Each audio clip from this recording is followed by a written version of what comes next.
Obviously, the Topgolf acquisition in the last couple of years have been massive for Callaway. I mean, it's going to take Callaway to probably plus $5 billion turnover for this year. Happy to be giving one away for you guys on the show this week. Good morning, everybody. Morning, Riaan. Morning, Arthur. Morning, Albert. Welcome to a really exciting another OEM big brand, Callaway, or Topgolf Callaway brands. That's what you refer to yourself now as. That's it, right? 100%. Yeah, that's the new name that merged earlier in this year for us. Yeah.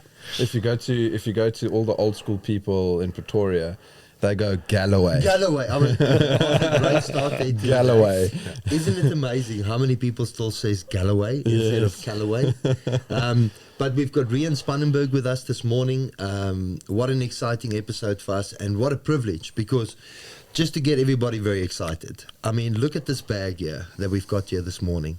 Riaan, quickly give us a brief on what this bag is. Yeah, so obviously this week being the open week, the final major of the year, it's quite an exciting time for us. The team out in Liverpool, and you can see with the design on the bag, there's some music in the bag with a little bit of the Beatles.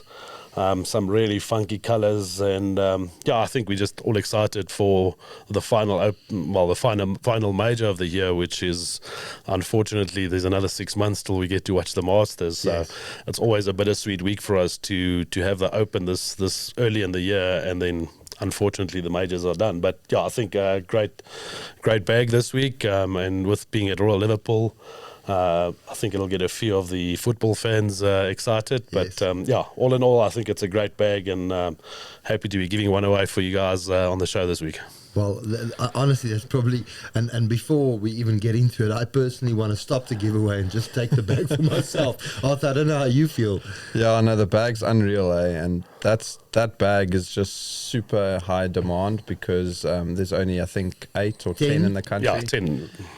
So people are going to have to. You can't purchase No, it. unfortunately, this year the bags are for giveaways, and I mean we've done a few other things with them and used them at golf days and things like that. But for the first year, we are not allowed to actually sell these golf bags. So it's a really limited edition golf bag as a giveaway. Can I say 1 out of 10 in Africa? That'll probably be 90% correct. I don't think any other Fantastic. countries would have access to So, this bag. so just for everyone on the show knowing how to win the bag, so we're going to get requests. Yep. And we're going to do a little cage, and the Yeah. guys can fist fight for the bag. Is Cameron and Julius joining? Yeah, maybe. If you can get past them, you get the bag. I think your bag's safe this weekend. I think the bag is pretty safe with us. But, just to take a step back, so Riaan Spangenberg, he's the brand director for Callaway Golf. He's also a PGA golf professional. You are a qualified club fitter and builder. You also are a Sunshine and European Tour fitter, which I'm assuming also a little bit on the Challenge Tour. And we have the privilege to have you here this morning. Yeah, so I mean, it's just coming from background where I started in the golf industry about 23 years ago. I started my apprenticeship in Brakpan at Royal Country Club. Decided to go with the PGA way. And then I was very fortunate to meet a few real good people that's helped me along my path in the last 23 years.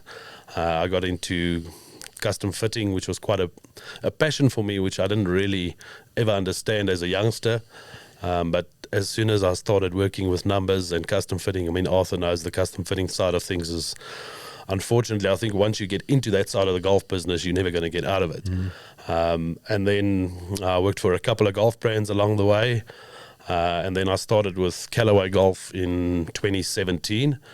And then last year, the opportunity became available for me to take over as brand manager for Callaway Golf in South Africa. And that's been one hell of a ride. Post-COVID, I think everybody has seen what the golf industry has done post-COVID, and it's been fantastic, and we've been very blessed that our sport has taken off the way it has. Yeah, and also the brand. I mean, like you said, you said to me earlier off site or off record, before we started, I mean, I don't know why I stumbled there 3 times, that the Callaway has just been exceptional in brand growth in the last 3 years, and that roller coaster is still continuing for you. And what an incredible testament to the brand that you represent. Yeah, I think, again, we've been fortunate with some of the acquisitions made by Chip Brewer in the US. I mean, was fortunate enough to meet Chip for probably about 11 years ago, and he was actually with Adams Golf. Phenomenal human being, and the vision that he's got just to get acquisitions, try things with new brands. Obviously, the Topgolf acquisition in the last couple of years have been massive for Callaway. I mean, it's going to take Callaway to probably plus $5 billion turnover for this year. But Topgolf, and the nice thing with Topgolf is it's accessible to anybody. It's all over the world. So no matter if you're in Dubai, if you're in the US, if you're in China, there's a venue somewhere in those areas. And if you look at the golfers that actually go to Topgolf, is not, as we would say, your typical golfer. But the benefit that we've seen from new people joining the game after actually going to Topgolf, those numbers are staggering. And I think that's, for all of us in the golf industry, is that's what we want. If we can get new people into the game, but also keep new people in the game. You don't want them to have a good time for 3 or 4 months and then give up the game. We want to try and engage with those people and keep them coming back, because at the end of the days, those are the people that become our customers, and that's what we live for. Mm-hmm. So Riaan, I mean, I know, so it's Travis Matthew, which is on the clothing side. Yeah. You know, if you just look at it from a holistic perspective, so you've got Topgolf, Callaway brands right at the top. You've got Travis Matthew. You've got obviously Callaway Golf. You've got OGO, how do you pronounce it? OGO, which is your bags and other accessories, backpacks and apparel. Mm-hmm. And then you've got Odyssey putters. Correct. And I don't always know if people understand, but Callaway Golf ultimately owns Odyssey. Yeah. And that acquisition obviously makes sense from our perspective. But cheekily, can I ask the following question, just on the Topgolf facility? Any plans for Africa? We've been in discussions, and we're definitely looking at something like that for Africa. I think the challenge is to find the venue. Because you need a lot of outdoor space as well. You need a lot of outdoor space. Although, I mean, if you look at, and I'm talking about the one in Dubai, it's not the biggest space. It's got 96 bays, so there's a lot of space in the building, but it's in 3 tiers. And then they've netted it in. So, I mean, you don't need all the space in the world. You can actually, but I mean, for me, thinking about South Africa, you would probably have to look at a venue like somewhere in Johannesburg or even Cape Town. I think Cape Town would be an ideal venue for 9 months of the year when it's not winter and raining. But I mean, if you imagine Table Mountain as a backdrop with, I mean, it's can't get better than that. I mean, that's going to be that's going to be a. You never know. Maybe a Topgolf on the top of Table Mountain would be fun. The 9th or 10th wonder of the world. Yeah. So, and then I mean, just going on the other brands, is actually one that you left out is Jack Wolfskin. Oh, I didn't know that. Is a brand owned by Callaway as well. It's more into the outdoor wear. It's a massive brand in the UK. It's more of I would say, if you're into hiking and things like that, they make shoes. They make outerwear for really extreme cold conditions. It's probably not a brand we're going to ever see in South Africa. I don't think we have the conditions to justify that.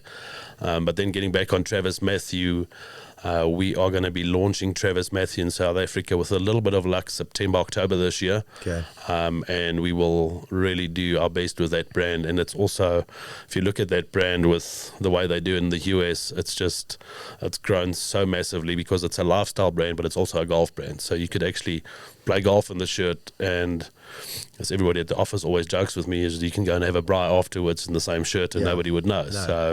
I think there's some really exciting times for us with Travis Matthew as a brand in the next couple of months. But it's amazing that you sit here, and if I just look at it, that, you know, Callaway is, if I just look at how they've done the acquisitions, you know, they obviously, their brand is incredible. That's why the rebrand happened. But it's also incredible to me that they've kept the brands that they've brought over, because they obviously have focused in that particular market, and they've also built up a brand and a legacy. Yeah. So therefore, it's no need to change any of that. Yeah, I mean, I think if you look at the last 7-8 years, the brand's really grown from strength to strength. I mean, we had some, I don't want to call it dodgy, but let me say we didn't have the strongest product for a couple of years post 2012, 2013. And I think the big shift that we saw in the golf industry was 2017 with the launch of Epic. Yeah. When we brought in Jailbreak, and then obviously the year after that there was artificial intelligence, and that's been massive for us, the drive with, and we can now actually make product that we still don't understand why it's coming out at this product. But I mean, if you look at Paradigm this year for us, and again, we've been so fortunate with this product with having 29 wins on global tours halfway through the year. And a major on it. Major on it with John Rahm in the Masters, and hopefully another major this week would really cap off an unbelievable year for us. But I mean, we've been so fortunate with turning out good product every year. I mean, unfortunately in South Africa for us, the exchange rate hampers golf sales during some stages of the year. But hopefully towards the back end of the year, there'll be a bit of a recovery in the dollar, and things will get back to normal. And but I mean, like I say, we've been surprised at how good the product has been selling, and it's always very price sensitive. But I think the consumers now understand that you are actually paying for a quality product, and it's across all brands. I mean, nobody out there makes bad product anymore, and it's so competitive in the golf industry. But Riaan, just to make it, and I want to bring you in here, Arthur, on the Callaway side, and you practically that fit it on a daily basis. And we spoke earlier, at Fancourt, Callaway's doing really well for you as a brand. But just to simplify a little bit, so Jailbreak technology, AI technology, and artificial intelligence that you've brought in to help you develop these products. I was fortunate enough that you invited me to the launch at Woodmead. I was at the launch at the PGA show this year, about 2 or 3 weeks before that. So I was very fortunate to see both. But you look at the videos that you guys have put together, you even disassembled the heads. So that you could put them together. So you can put them together, and it really gave you some beautiful insight into the technology. But practically, how do you go from Jailbreak and AI technology into a practical that club still fits or works for the everyday golfer that maybe doesn't always understand all these terminologies that we use? Well, I think again with that is, and talking on the fitting side of things, I think the biggest thing for us is the variety of options that's available. So, I mean, if you look at this year, just in Paradigm, there's 3 driver head options. And again, the Triple Diamond is what they would call your better players product. But we've seen 25 plus handicap players that actually hits that product better than the Paradigm X, which is for your game improvement. So I always hated when they come out to say this is for this handicap, that, and I mean, different golfers, I mean, every golfer out there, and Arthur will know, swings it differently. What works for me is not going to work for you. It's not going to work for Arthur. So you've really got the option when we look at our fitting packs, just in drivers, there's 7 driver options, and there's 18 shaft options available, and you can really mix and match and really dial in every player for what they want. And I think that's where the golf industry, I mean, if I look back at 15, 20 years ago when we used to start custom fitting, you used to go around with a bag with probably, 2 bags with 40 drivers in them because they weren't interchangeable. So you had to have every loft with every flex with every shaft. It was an absolute nightmare. Nowadays we go with a little case, it's got 7 driver heads and a bundle of shafts, and you can fit all the permutations that's available. So I think with golf manufacturers has made fitting a lot easier, and so many options in shafts. And if you look at the different steel options, I mean that's an endless. I mean that you could have 100 shaft options to choose from in irons, and you can really custom make them. Obviously, the manufacturers do look at what sells best for them through a year. These guys do extensive testing and things. So I think the big thing for us is just to make the fitting experience a little bit easier for the consumer, because you also don't want the guy standing there for 2 hours and eating 200 golf balls, because you don't normally do that in a day. So the quicker you can get to the solution or what works better than what they currently have. And I mean, we've all seen it where when we do fittings, there's always 1 or 2 guys that's out there that's got a club that's 4 or 5 years old, and you actually can't get them to improve. But I think it's also the great thing about golf is to being honest and upfront with that person to say, listen, whatever you got or whatever you've bought is actually great for you. Stick with your equipment. So I mean, I think it makes everybody's life easier with having all these options available. And then if you look at the putting side of things, obviously with Odyssey in our range, There's so many models and grip options and weight options and lengths. So obviously the Stroke Lab shaft that we've now patented has been massive for us, because you see them on tour. You see them every week. I mean, we've had some great success in the last couple of months with that jailbreak putter that Ricky Fowler has been using, and jailbird, sorry. And unfortunately, those aren't available. They did a limited run in the US. I mean, Arthur's phoned me about 20 times. To get it. Well, I eventually, when Riaan couldn't help me, but he's caught in a rock and a hard place. Not that he didn't want to help me, but I started building my own putters.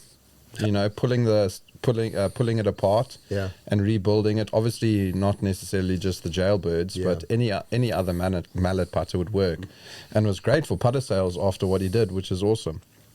And then going into the fitting side of what Riaan was saying, and he did make a valid point from 2012 to 2017 and stuff like that. Everything is just getting so much more easier to fit. You know, talking about the triple diamond as well. The nice thing about what all the manufacturers are doing, plus Callaway, is there's interchangeability of the head. So like on the triple diamond, you can literally remove the weights. So generally with the triple diamond, it's the lowest spinning head, so the heavy weights in the front, which drops the spin rate, you can move the weight backwards. So now you can increase the sweet spot. It's still quite a lower spinning driver head, and it works really good for any other golfer. So you've almost made the driver easier to hit, and you've got the lower spinning head available as well, which is great. So these guys make our job so much more easier than in the past, because of how they're designing the heads, how you can interchangeable with the shafts and the heads and all of that. So it's a really, really good space to be in right now, because you should be able to get fit anywhere for the right product. Yeah, and I think a big thing as well is, like you say, with that is, if you look at a couple of years ago, the driver that the players on tour used to play was never an option to actually have out as a option to buy. I mean, we've introduced the triple diamond for the last couple of years, and as we've gone through the models and getting to Paradigm, it was always quite a tough driver to hit. And this year with Paradigm, it's just been phenomenal. But now we actually have the opportunity to have the average consumer out there actually hit the driver at exactly the same setup as John Rahm's using. So again, That's a big game changer. It's a huge game changer. It's a huge game changer because I know that before that there was only really one OEM that offered that. So it's fantastic to know now that what I see on tour, I can ultimately go and get as a consumer. Yeah, there's always going to be one or two things, and we get these calls, and especially with putters, when you see something, or they do a Toulon design in a gold plated. I mean, those are 95% tour only. Yeah. They do a small batch run in the US occasionally, but I mean, these things come at a premium. So some things are tour only, unfortunate. But what I've also seen in the last 20 years is when something is tour only and it really takes off, you'll probably see that product in the next year's product cycle. They'll introduce it somewhere because the demand is there for that product. And I think we're very fortunate that we can now almost have the exact bag that any player on tour has. So, and I think that's what people like to see. And I mean, a lot of us aspire to be better golfers, and you want to play what is best out there. I mean, it might not be best for you, but sometimes it looks cool to walk around with a set of blades in your bag. I mean, it's luckily those days for me are few and far between. I've realized that I've realized that all the help that you can get out there is what you need. And I mean, technology is there, so embrace it. Don't try and fight it. It is there to help you. So I have a quick technical question that I can't find the answers to, and obviously with you working, throw me under the bus. I'm going to throw you. No, it's actually a valid question, and I think it's a valid question for Callaway as well, and you might know the answer to it. Do you know why John Rahm doesn't use Stroke Lab, the shaft? Because he's, number one, really a good putter. He's also gone for a very different design head to the normal guys on tour. So he's obviously different, so I get that. But obviously there's a feel aspect or a preference. I'm not saying that Stroke Lab's wrong. I'm just curious myself because I don't know the answer to why he's not using Stroke Lab. Yeah, so if you look at, obviously John's setup is, he uses the Rossi putter with no markings on it. So he doesn't do lines, dots, nothing. It's a completely blank canvas on the head. The reason why he did test the Stroke Lab shaft, And the reason why he hasn't stuck with the stroke lap shaft is because he's quite an aggressive putter. He likes the feel of almost ramming the ball into the hole. It's almost like hitting it. Yeah, he's more of a hitter than a stroker of the golf ball. And he just felt that the feedback from the stroke lap shaft was too soft for him. He couldn't get that feel, and that's the reason why he stuck with the steel shaft. I mean, he's done extensive testing. I mean, they've changed the stroke lap shaft this year a little bit, where you'll see that the steel part's actually a slightly longer piece of steel that makes it a firmer feel. But I mean, if you look on tour, I would say, looking at the PGA and the European tour, out of, let's say, 100 players, there's probably going to be 5 that's not into the stroke lap shafts. Stroke lap technology is really there to help enhance the stroke, and it really does give you a feel. And I think, I mean, for us in the golf industry, and I say this for everybody that I do putter fittings with, feel is something that you can't measure. No. It's the only thing in golf that you can't measure is feel, because something that'll feel soft to me might feel hard to you. So feel is a big part of that. But getting back to that is because he likes to be a little bit firmer and more aggressive on his putts. He just feels that the steel shaft gives him better feedback on what he wants to feel. And sticking to the putters, I see the Callaway this year went to their OG. So what I mean by the OG is their face, their white hot face. And which was me personally, it's their best face they've ever produced, to be honest, from a feel. Yeah, I think that, I mean, the introduction of, I mean, we've tried with a few different options in the last couple of years and different variations of the OG feel. I mean, that original feel and the firmness of that insert is feedback again from tour. I mean, the guys are out there week in and week out testing with tour players, and that really is what the feedback is from tour players, that some of the previous inserts were too soft. And also, if you look with golf balls with urethane covers and those things nowadays, to get that perfect combination, I mean, it's actually very interesting story. Many years ago, I was fortunate to spend some time with a real good golfer, and we were doing some golf ball testing and looking around on the range for this guy, and we found him on the putting green hitting putts of 6 inches. We said to him, what is that about? He says, if the ball sounds good off the putter for me, I can make it work all the way back. Oh my word. When we fit the average player, everybody, when you get to a fitting, the first thing they want to do is, let's bomb a driver. How far can I hit the driver? And that's, I think, the mindset of these professional golfers are so different to the average consumer out there, where they actually start at the green and work their way back. Because like this guy said to us, is if he loses 5 meters off the tee, the area where he makes his money is from 100 in.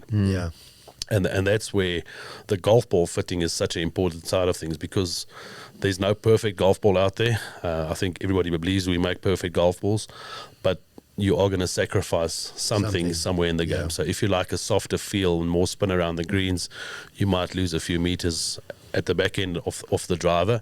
But it really is a personal preference, and again, it comes back to feel that we can't measure.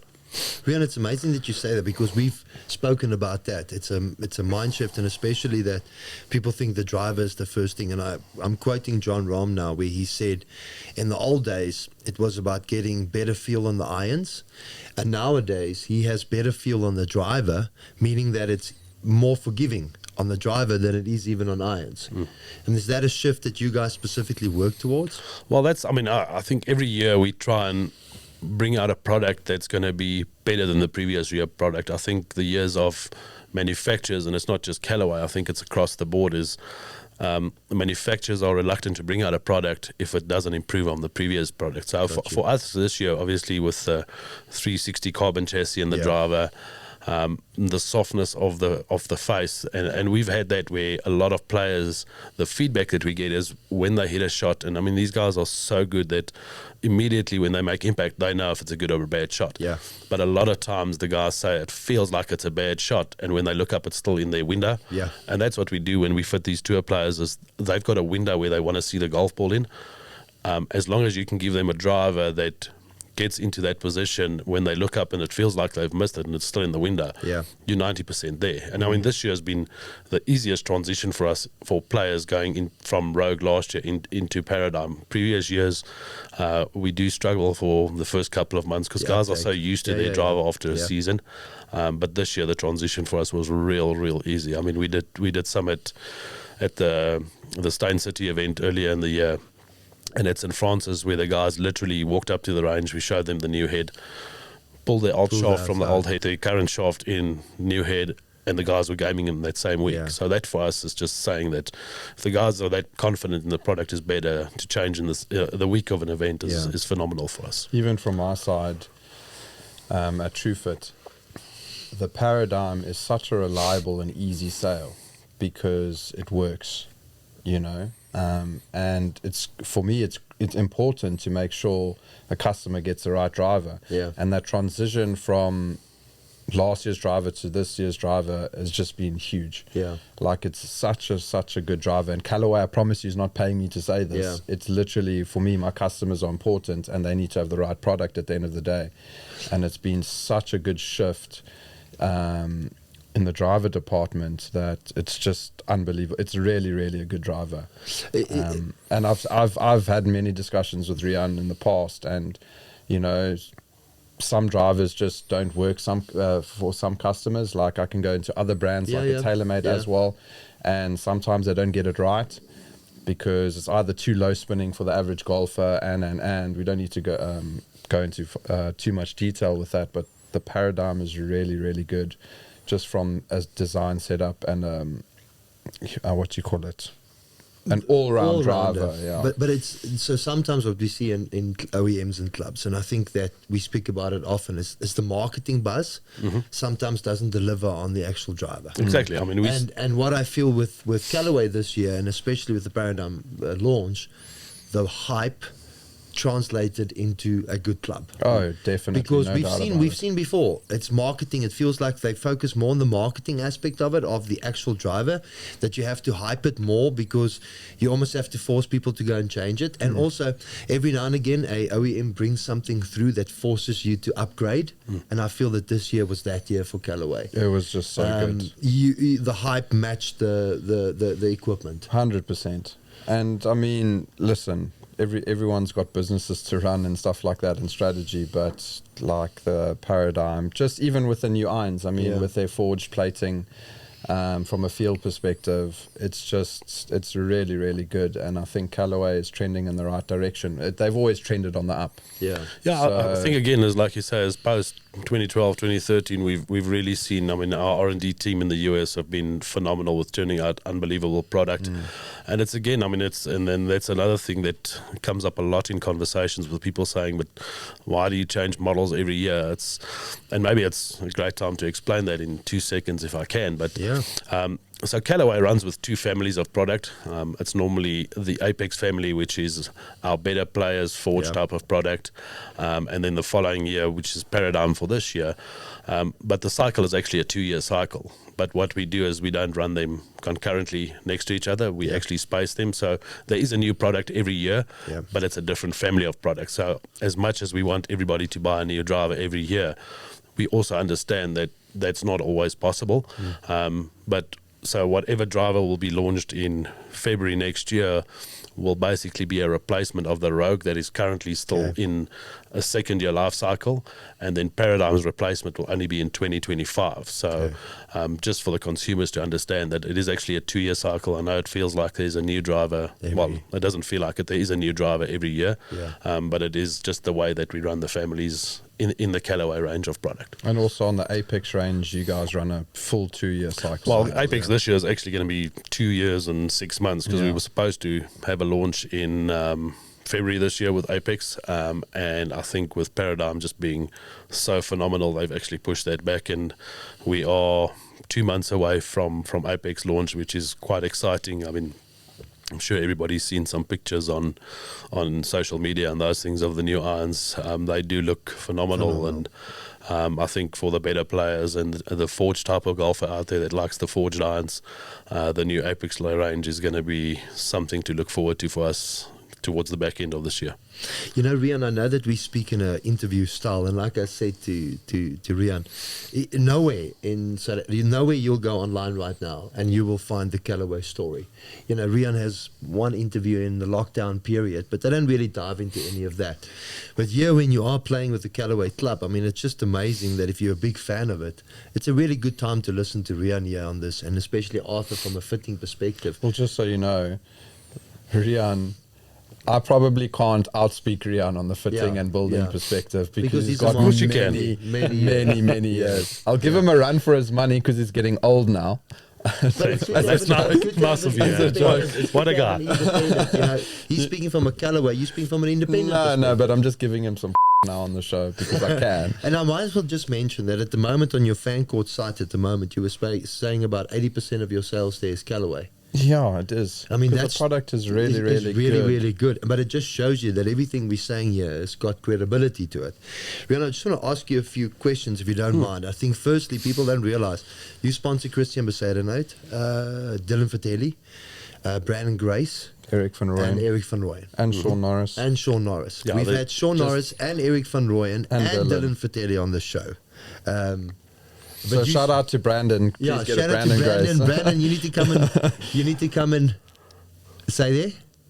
And the good collaboration. And the good collaboration. There we go. I'm so happy you mentioned that. It was a little bit down the, but you've also got the good collaboration. Collaboration. So this is even for South Africa. We're very privileged to sit here this morning because we are big fans of good. Massive fans. And that was single-handedly one of the biggest deals or brand deals this year signed in golf. So congratulations on that. But it's also such an incredible young crowd that you brought into the brand. And if I look at the Travis Matthew, it's also a young, you know, sort of call it up and coming modern brand. So really exciting to be part of Callaway, and I'm just getting more excited for you to sit here this morning. But so where does Callaway position itself in South Africa? What is your position for your perspective for Callaway here? Well, I think the big thing for us, and again, I mean, if you look at all those phenomenal tour players that you've mentioned now, and yes, they get out on world tours, but there's so many good youngsters out on the Sunshine Tour that we try and support as much as we can. There's been a massive directive from Callaway in the US, again, under the guidance of Chip Brewer, and it'll be something that we're rolling out now. I was actually down in Cape Town in the last couple of days meeting with some top amateur golfers, and we're going to really shift our focus towards younger golfers. And we want to try and make it all inclusive for all types of golfers, male, female. And the big thing for us is to identify talent young enough. And I mean, we've got a youngster down in George, funny enough.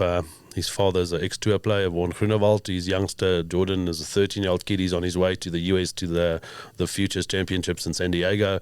And we've looked after him for the last year. And it's amazing to see the talent in this country, firstly. I mean, I saw a kid on Friday. I'll tell you guys the name after the show, and we'll put a little wager on this. But this kid is going to win a major within the next 5 years. I've not seen a young kid with this much talent. He's 17 years old. Okay, sure. I stood there, and I actually, afterwards, I said to his coach that the last time I saw a youngster with that much talent, and I've been very fortunate in all the years of fitting, dealing with a lot of these youngsters through different brands that I worked for, but the Fratellis, the Brandon Graces, the Christian Besadenhouts. I mean, we turn our talent. I mean, if you look at just won the British Amateur against Christo Lambrecht last year. We had Ulrich won it last year. And everybody always seems to forget about South Africa until we rock up at these big events.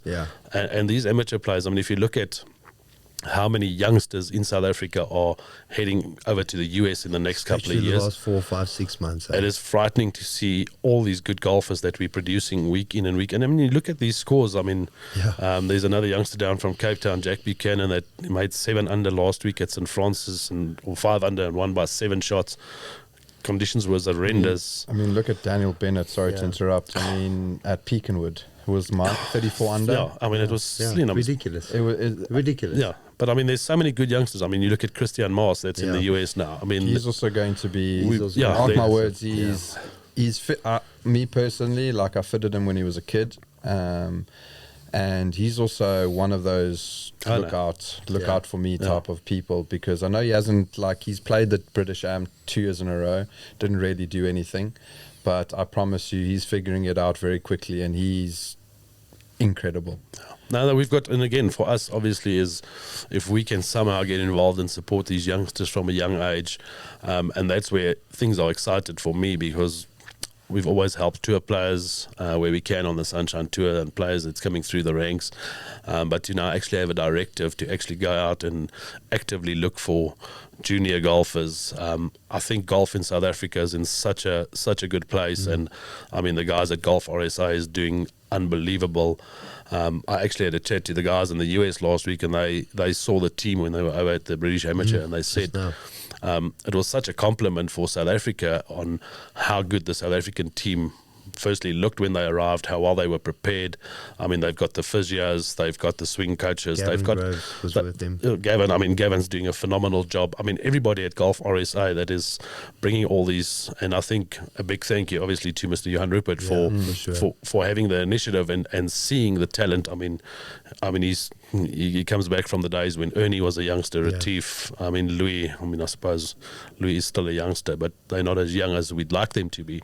But I think it's exciting for us to see this new crop of young golfers coming through in South Africa, and where they're going to take it for us in the next couple of years. It's going to be something special to be part of. So yeah, we're quite excited that we can now actually start looking after younger golfers. And really supporting them, because I think the game is just becoming more professional at an earlier age. I mean, if you look at some of these kids and what they're producing, it's. I mean, look at Casey. They're peaking. Yeah, Casey winning yesterday in Austria. This weekend again. Yeah, he's still. He's almost a teenager, man. He's still a kid.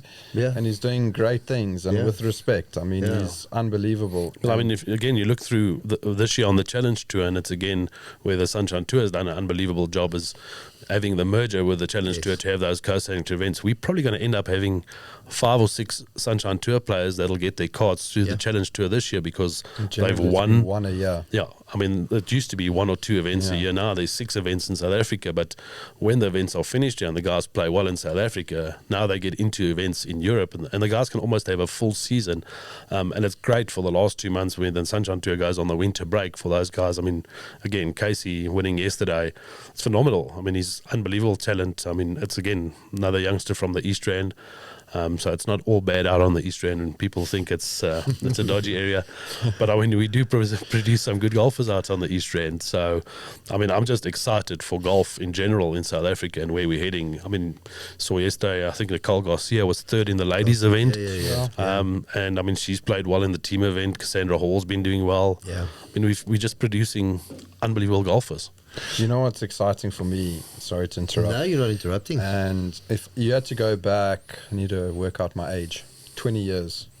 For an amateur golfer, even if you were a world beater, to get a sponsorship was like 1 in 1,000, 10,000. It's like lotto. It was impossible. Now that what Riaan was just saying, it's so exciting for golf that they get the opportunity to get sponsored with good companies. I think it's a great thing that they need to look after and cherish these kids from a young age, and because that's going to help the fathers and the parents and the next generation golfers to come into the game. Because golf clubs are expensive. You might miss 10 talents because I can't give my kid the best tools, but he's amazing, you know. So it just shows you how exciting golf, the trend and the direction golf is going in South Africa, and I'm super excited about that. Yeah, it's for me, it's the growth of golf that's happening now. You know, growth of golf was not going to come from Ernie Els. You hear what I'm saying? It's that generation. It needed to be a Casey, an Ulrich Potgieter, a Christian Maas, and also, like you say, Cassandra Hall, you know, and Nicole Garcia, and also Let Go Golf. You know, just phenomenal. The branding, the interaction, the golf channels. Also, the youngsters take it to YouTube. You know, Human YouTube, Golf Show. Correct. Take it to YouTube. YouTube translates into younger golfers. I mean, Mornay from Mr. Variety that sits here, you know, he falls in that category of youngness, but it's definitely what we all need. And just to on the tour section there a little bit. So Live Golf. Massive merger. I mean, I cannot believe we're sitting now in a place where they've had to go to, what do they call it in the States? They have to go and explain themselves. In front of the Senate or in something. front of the Senate. Yeah. I mean, that's where we are now. But what's your position on Live Golf and what's happened? Yeah, I think, I mean, the big thing, obviously, for me is, again, I think with the merger that's going to happen, or however it might pan out, as long as we're bringing new golfers to the game, Correct. I'm all for anything like that. Yeah, there's been things said, and I think some valid, some not valid points, but I think for me, if we can get to a situation where the real good golfers in the world are not missing out on majors and things of that because they've chosen a way. I mean, life's all about choices. So we make some good ones, we make some bad ones. But the exciting thing for me is I think there's another avenue.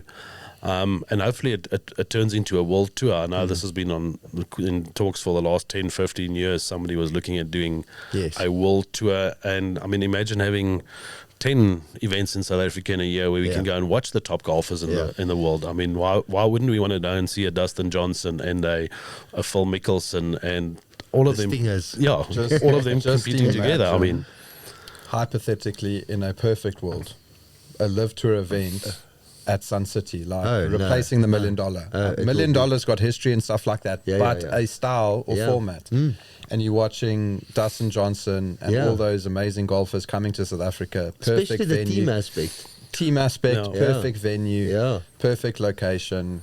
Because the stingers are cool online. Just so to Greg Norman, just make sure, there's African places you can come to as well. It depends on what you believe in the readings. Looks like Greg Norman is being pushed out faster than, But the stingers online, when Louis and them do their thing and Brandon and them, it's so exciting to watch. It's funny. They do, they do these challenges. They gave away a hat now recently for all sorts of challenges that you do.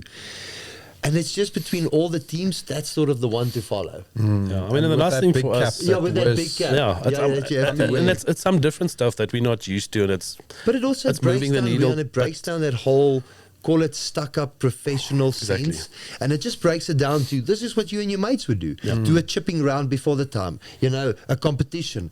They're doing exactly what normal amateurs do, but just in a professional setting. And I think the nice thing for that is, again, and it's like and I'll keep on saying it, is if we can introduce new people to the game, I'm all for anything bringing. I mean, I think it's a win for all of us. I mean, it's again sitting on your show. I mean, 10 years ago, I don't think any of us knew how to speak in front of a microphone unless you were doing a prize 6 months for me. Prize giving at a golf course, and I mean, or giving away a golf bag at a golf day or something like that. So I think there's so much opportunity and so much enthusiasm in golf, and I mean, I see it week in and week out. Yes, we're in the middle of winter and it's not great to play at the moment, but when you go out and I mean we visit with our retailers quite often, there's a definite excitement about golf, which I haven't seen in many years. And for me, that is the exciting part of things, is to actually have people talking about golf. I mean, what more can we ask for? People are talking and engaging with the game that we all love, and I certainly wouldn't be sitting here if it wasn't for the game of golf, because, I mean, somebody asked me the other day, what else would you do if you weren't in the golf industry? I honestly don't know, because I haven't thought about doing anything else other than golf. It's probably too much of a passion for me at sometimes, but it's just such a great game. And again, like you say, with the Stingers, I've been fortunate to work quite closely with 3 of the 4 players on that team. And obviously when we go and we travel internationally, when we see these guys, it's always great fun to have a bit of a go at each other on the range, and can speak Afrikaans to the guys. I mean, funny enough, Gracie, one of our staff members, was fortunate to be traveling to the UK last week, and I phoned Gracie up to ask if he can get him tickets, and it was 10 minutes later, the guy sent me 4 tickets and said, off you go. This is, and the guys got to experience what Live Golf is about. So I think it's exciting that there's another option available. And let's see where it goes. But I think there's going to be a lot of good coming out of the merger between all the tours. Well, we know that if there's only one tour left in the world, Rory McIlroy, and it's Live Golf, Rory McIlroy will retire. I'm not convinced. But he's I'm also not convinced. This weekend in Scotland showed us that he's definitely trying to prove a point at the moment. Yeah, 100%. by being taking the clubs and really performing at the moment. I think there's a little bit of, it's no doubt that the PGA Liv merger, I think, was a bit of a spark for him too. Yeah. Listen, we could probably talk for hours. Yeah. Listen, you can, but is it also clickbait? Yeah, I hear you. I hear you. Does I he hear have a you. We don't personal always vendetta know. against Yeah. Greg Norman, or I don't know, but I think he was definitely caught off guard. maybe he's like an Adesanya who just says stuff to get clicks, to get clicks. and grow the game. Yeah. We don't know. Damn it! If it wasn't for this weekend's disappointing rugby match between all the golf and all the sport at the moment, South Africa is just an incredible space, and it always unites us incredibly. I mean, I saw from so many different cultures in South Africa, Driekers and Cameron, which are both golfers or more Cameron. They created a buzz, and the moment that somebody went after them, a different nation went after them, how South Africa pulled together for that. Yeah. I mean, that's exactly, you saw the videos that I shared with you, everybody standing up. And just before the match, it wasn't that big of a buzz. There was a buzz, but I think everybody said he was not going to make it. And again, sorry that I'm deterring there a little bit, but it's just South African sport is such an incredible vehicle for us. And I wanted to just find out from you, I'm going to push you a little bit here, but there was a bit of a glitch that you guys had with the golf balls between yourself and My Golf Spy. Yeah. Just take me through that quickly. So, yeah, sure. That was 2016, 2017, when they really started doing golf ball testing. And I think, again, it was not an ideal situation. And I think it was bad the way it was portrayed in the media. And again, media sometimes take things out of line, and they do all the time. Every golf ball was going to be bad from then. But I think what it showed us, and again, where Chip Roos stood up to the plate and said, yes, we've made a mistake. There was golf balls that was nonsensical. We've invested $50 million in new machinery in the US. We've rectified the situation. And the funny thing is, we actually had discussions internally, and we started doing the same with competitors' golf balls, and I'm not going to name them because that's not what it's about for us. But there was very few manufacturers' golf balls that was actually in line with what they were saying. But yes, it was a bit further out of line with Callaway. We've rectified that in the last 3-4 years. I mean, we've built a new ball plant in Massachusetts.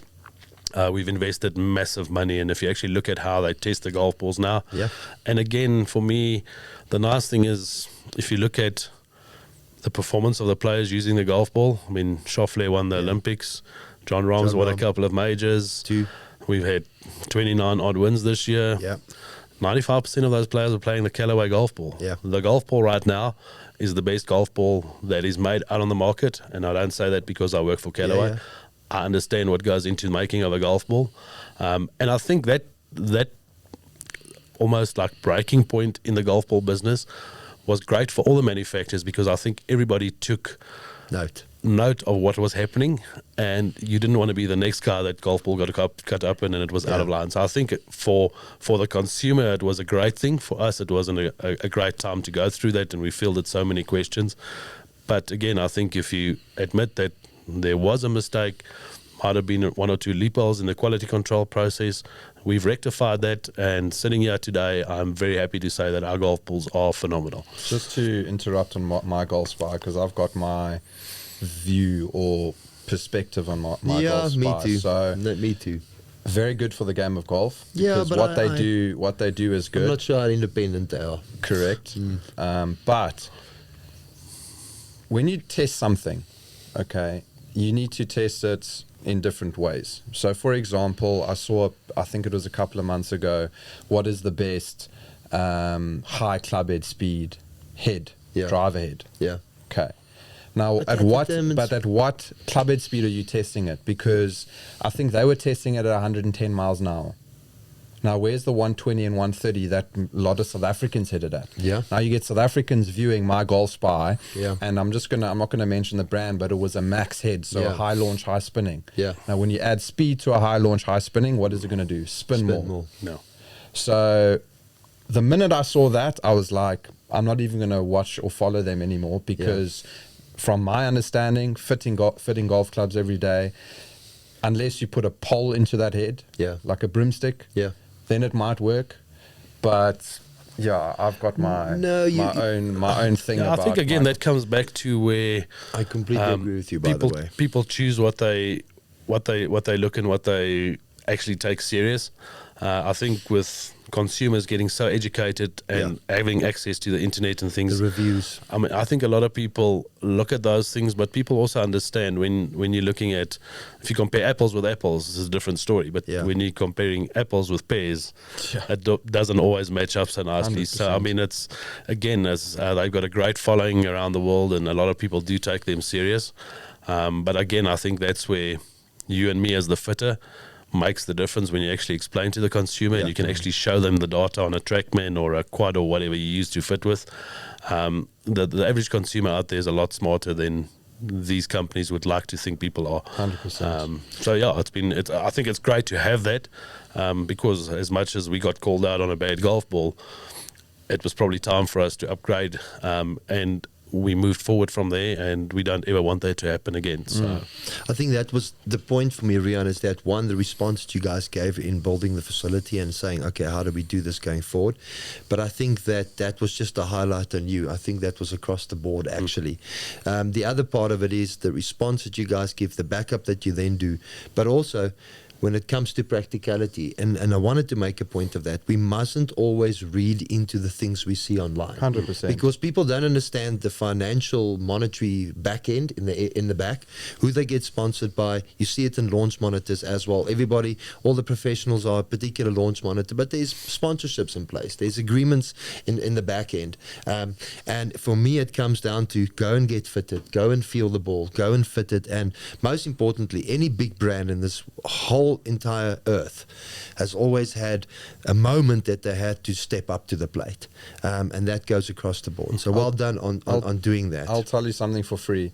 If the Callaway golf ball was really, really okay, the guys wouldn't use it on tour. No ways. They would not 'Cause use they it have on a tour. choice. They will say, I don't want to play this golf ball Correct. because it's not going to make me money and it's Correct. not going to get my job done. Correct. If it was that bad. So No, if the listen, guys are using it, I promise. Well, And I mean, only to- we've No. seen that in the last 4 or 5 years. I Yeah. mean, I can tell you now, in 2017, we might have had 5 guys on tour playing our golf ball. Yeah. I mean, out of our, if we call a number of 50 staff players week in and week out now, it's probably 35 bar guys using the golf ball. Yeah. So the shift has definitely happened. No and doubt. I think, I mean, it's the same as, I say this to consumers all the time as they play a particular golf ball. I said, have you tried this? Yeah. And people are so used to something that's familiar that a lot of times it's actually just reluctance to try it. Yeah. And once they actually try it, they realize that there is better options out there. So again, but I think that's where it comes in, is when you do custom fitting, is to do the whole custom fitting, including the golf ball, because every golf ball that's out there on tour might not be for every golfer that's playing. I mean, I think we're all, again, going back to, we want to play what the tour players are playing, but sometimes there is a better ball available for you to choose from, whichever brand you choose from. It doesn't have to be a specific brand. But when you go and do a fitting, take some time and actually go through golf balls, because that makes a big part of the game. I mean, people always say, oh, I need a driver. It's like, you don't use a driver every shot on the golf ball. The golf ball you use every single shot. 12 times Yeah. maximum. Same with putters. I mean, Golf ball use every single shot. yeah, and putters use double as much as you use a driver on a good day when you're having a good putting round. People just don't fit putters. It's just, it's mind-blowing. It's mind-blowing. And for the cost perspective, Yeah. when you want to spend 12.5 grand round number on a driver, but you don't want to spend 7 or 8 grand on a putter that you use Correct. 3 times more. Correct. But listen, we've run out of time. I wish this one sneaked past me a little bit, yeah. But just on the finishing side, I wanted to say, Riaan and Arthur, thank you very much for your time here this morning, Riaan, for such a big brand, Callaway, to sit here in front of us this morning, for us as a show. Honestly, the one thing that stands out for me when I listen to all the OEMs, what's so unique to South Africa is you carry your brand with so much passion, but you guys also engage with competitive brands. You know, this landscape is very unique. In America, I see a lot more you stay in your lane. But yeah, all the OEMs get together. It's a smaller market than in the States. Everybody knows each other. A lot of them have worked for each other. And also based on our distribution channels, a lot of the brands are very close-knit to each other. I think it's a very unique position. But what that does is it says to the consumers that, listen, they're all here to play. They're all here to make their mark. They all offer something very different and unique. But as an holistic brand, Callaway certainly stands out. That you offer the clubs, the drivers, the balls, the clothing, and you Putters. also the putters and Odyssey. But you also partner with the Travis Matthew and your facilities as Topgolf, which is for me so awesome. You've got the professional, the golf players on this side, but then you've got this Topgolf facility that is just growing golf. I mean, imagine how many people that's brought into golf. Start off with you and your mates or family going for a bit of fun, and before you know it, that translates into membership, buying clubs, and becoming part of the economy in golf. So thank you for the role that you play, Riaan, and thank you for the passion in which you do it with, and thank you for the support that you also provide to the local market, because you guys are heavily involved in junior development in South Africa. You're involved in a lot of sponsorships. You're involved in supporting a phenomenal golf economy on course and in retail stores. So thank you very much for the role that you play, and also for the fitters that you, and I'm speaking now not on behalf of Arthur, but that you make your product accessible to us as amateurs. We really do appreciate that. Accessible and affordable. Yeah, I mean, thanks for having us on the show. It's been really an eye opener for me as well. It's the first time I've done something like this, and I hope we can do it again in the future. I mean, like Arthur said, as I can sit here and talk for hours, but I mean, just coming back to what you say about the golf industry in South Africa, is we have worked with a lot of people in the industry, and it's something that we always bring up when we go to these events. And a lot of the golf courses always want to have all the brands together, and when we're on the driving range, we are the biggest enemies in the world. We always try and one-up our friends at whatever brand it is, but afterwards we can all sit around the table and have a drink together, and I think that's what makes the golf industry so special in South Africa, because like you say, I've never seen it anywhere in the world. When I go to overseas events, and you can definitely see the separation between the brands. You never talk to anybody else, but I think the South African market is just, we all understand that we're all part of the bigger industry in South Africa, and we all can play our role, and as long as we do it responsible and communicate. I mean, we talk to other manufacturers more often than people would think, but yeah, I mean, I think it's the open door policy that we have as South Africans. And again, like you say, it's for me, I'd rather interact with the consumer than get them to get upset and things like that. The easiest thing in the world is if there's a complaint, pick up the telephone and speak to people, and we can sort it out. It's really not the end of the world. If there's a broken golf club or something, we try our best to try and, within reason. I mean, we do get some chances, as Arthur would know, out there, but yeah, I mean, I think it's just a privilege for us to have an opportunity to actually sit with you guys and engage and answer questions, and we might not always have all the answers, but if we don't have them, we'll investigate and we'll get you the answers. So yeah, I really appreciate your time. Thanks, Riaan. Yeah, and from my side, Riaan, first of all, thanks for that beautiful golf bag. We're going to have to fight over that golf bag, to be honest. But I don't know if I want to do it in a giveaway anymore. No, I think it's going to be a great giveaway, and we really do appreciate the bag and for giving it to us. And then from a personal note, when I started TrueFit and started fitting, he was my go-to person. I learned a lot from him because he knows a lot. So thank you for you, and thank you for your expertise to me personally. And yeah, thanks for your time. I know we're probably going to have you again on the show, definitely, because there's a lot to talk about. And yeah, let's finish off with a bang, eh? So, Martha, I'm so happy and you the British Open. Yeah, I'm so happy you say that. So this morning, if you are buying Callaway clubs, or you've got them already, you've got any other associated brands like the Odyssey putter, I mean, you can be very proud that you're in great hands with a great brand, with innovation in their mind, but also that they support somebody like you, you know, in the beginning where they don't really know where you are. And I don't think people understand this. You know, everybody's kids, from a parent perspective, everybody's kid's the best. and they're the next. They're the Tiger next Woods. breakthrough, Tiger Woods. But from an OEM, it's challenging. You've got a lot of those opportunities in front of you. You have to be selective. You don't have unlimited budgets. So the support that you do, we appreciate so much.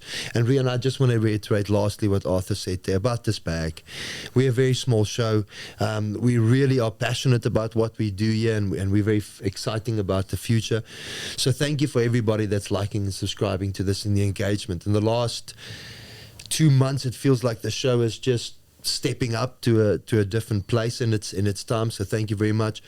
But this bag, Riaan, for you to come on here to give us this type of value, and I'm sitting here, this is a 20,000 Rand gift. There's actually no number on it. Could There's be no 30, number, could because be how do you 40. say that 1 out of 10 in Africa, 1 out of 10 in South Africa? What a phenomenal gift. Thank you that you open your heart like that, because, and I will just say, finish on this, the charitable side of golf in South Africa is the most phenomenal thing. It doesn't matter what event you go to, they will raise money for somebody that's in need, somebody that needs it. It's an incredible thing about South African golfers and the industries. And again, like you say, always say to Rupert, thank you for his incredible support for the industry, for the movement that he supports in South Africa and where we are. Good luck to all the players this week and to the British Open. I will be stuck to the TV this weekend with all of that. But Riaan, thanks again. We bless you and all the staff that's in Callaway here, all the sales this year and everything that you guys are doing. Thank you very much again for coming onto the show. Perfect. It's our pleasure and really appreciate the time. So look forward to many more engagements with you guys. Thanks, Riaan. Thanks, Arthur. Special shout out to Callaway this morning and Riaan Spangenberg and his team to say, here's a bag for your viewers, here's a bag to give away. Arthur, what do you need to do to get the show going? So ladies and gentlemen, it's pretty simple. Head to YouTube, subscribe to our channel, head over to Instagram, follow us on Instagram, tag 3 friends on our post, and then go follow Callaway Golf SA. And by the weekend, before the results is finished for the Open, we will have a winner for the bag. So somebody in South Africa is going to have very special bragging rights with this bag. Right? Correct. And that obviously will be delivered to the winner. We'll get their address and contact them personally, and we'll hand deliver it to them.